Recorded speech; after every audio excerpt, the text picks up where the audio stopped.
Park, your first game at Borough Park, a 2-1 victory. What's your overall impression tonight?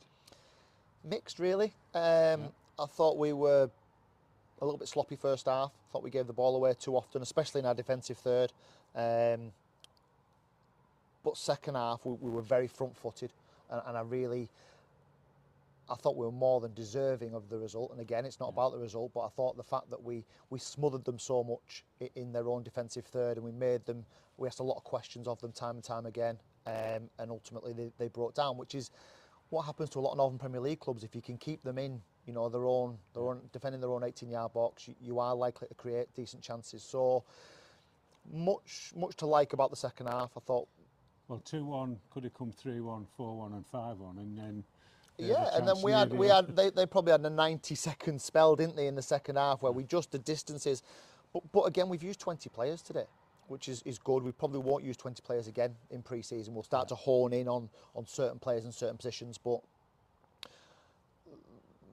there's no question that we're going to get a tough time tonight. Who's going to come here and roll over for us? Nobody. We expect. Step 5 clubs to come and roll the sleeves up and to be very difficult, and credit to them that they were that. So for us, it became a little bit of a test of character at half-time, conceded right on half-time, which is an awful time to concede, but with an awful sloppy goal. Again, gave the ball away in an area that there's almost a couple of habits that I just need to address with players in terms of how we play in certain areas. And make no mistake. So a couple of them, maybe a few of them, still in two minds, or I think so, and that's going to take a little bit of time. We've overplayed 3 or 4 times defensively today and turned the ball over. Well, you do that against a top NPL club, they're going to punish you. So we need to find ways of securing. I mean, the best example I can give is probably the goal that we scored, the first goal. So we have a player who steps in from centre half, just around halfway, and plays a really measured ball into Riggy. Riggy secures it in the final third, and then all of a sudden you've got your Kai Nugents and your Davs and all them players that become alive because you've secured the ball in the final third, and that's how I want us to play. I want us to. There's no point in having those dynamic players if you can't get the ball into the final third and you can't allow them to do their great work. So that's what I want us to be able to do a little bit more. I thought when we did that, we became a real threat, and again, I thought Josh Galloway was a real threat on the left-hand side. We probably didn't open the play up onto the other side as much as I wanted us to. But there's stuff to work on. I've got reams and reams of paper that we'll now clip and start to show players and start to try and educate players more in terms of what we want and when we want it. But in terms of winning a football match, and let's not get away from the fact that, yes, it's about our performances and about doing things right, but we've also got to get in the mentality of winning football matches, of turning deficits around, of having character, of showing resilience, and I thought we saw a bit of that today as well. So lots to take away and to mull over, but a fairly solid first home game, I think. Quite a few new faces. Can you tell us about any of the trialists? Yeah, well, again, it's just an evolving picture, recruitment. It's one of those things that changes so quickly. We've been given the opportunity to look at a young centre half who's just left a championship club, who I thought played well. Another centre half who I've worked with before, who we're trying to get something done with, and then we had a couple of young forwards who I thought were quite lively. I mean, what I would say is the pitch is huge here, isn't it? So we've got to take that into consideration as well, and how we're going to make sure we use all the advantages of being here, being at Borough Park. So will those lads be involved again on I'm hoping Saturday? so. I've got to go and have some chats now. We've had a couple of lads that have been with us for a couple of weeks now, and it's time for me to have a chat with those as well. So I think we've got the nucleus of a fairly solid squad. Yes, we've still got to add.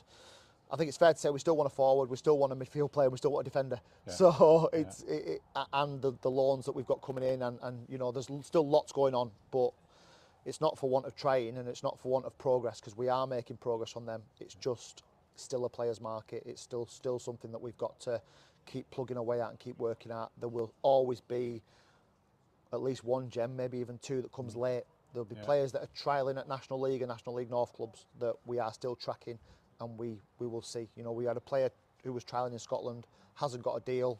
He's on the pitch tonight. Hopefully we can get something done. So that's the game at this time of year. What I would say is we've got a decent foundation.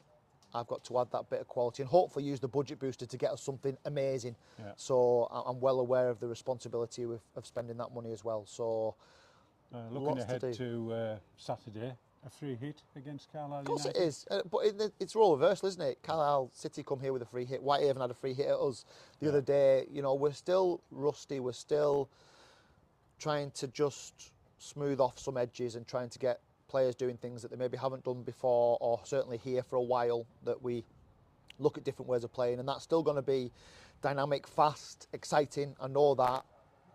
And we'll have a chance to spend a lot of time without the ball. Yeah. So the way that we defend and the distances that we have between units is going to be critical to us. How will you go into that one? I mean, Carlisle have probably done 245s in their 2 games up to press. They'll probably do a 60-30, I would imagine, against us. Will we do a similar approach? We will use less players, that's for sure. You know, we are going to start to run some players. I'm just a bit wary that some lads have played, 2 or 3 90 minutes already, which isn't ideal for us. We were obviously let down with numbers on Saturday, which didn't help. But we will try and run some players through a little bit more. Obviously, we tried to give Riggy less time tonight to give him more time probably on Saturday. From a sports science perspective, it becomes a bit of a numbers game in terms of that. In the same vein, we're trying to put the best team we can put out there to get the best possible outcome, and we know it'll be a tough game, but these games are so important at this time of year, so they're going to give us a test that we haven't had yet, and then we'll get a similar sort of test from Morecambe the week after. That's right. But I'll probably learn more from those games than I have done so far. It's a big derby on Saturday. You'll be aware of the history between these two. One to look forward to. Yeah, it'd be great to see, big numbers here. It's great to see people tonight, but I'm hopeful if I said the other week that if Penrith can get over 1,000 at their game against Carlisle on a Friday night, I'm sure we can get over 1,000 here. So I'm hoping that we'll get good numbers of both sets of fans and a decent weather have forecast. Lovely weather. Let's have a good atmosphere in the place. Let's try and give people something to look at and think, oh, you know what, we're going to do things the right way, and we've got a decent chance of having a successful season. So yeah, it'll be nice to see some friends from Carlisle, but in the same vein, we want to give them a tough time as well. Well done, Mark. Thank you.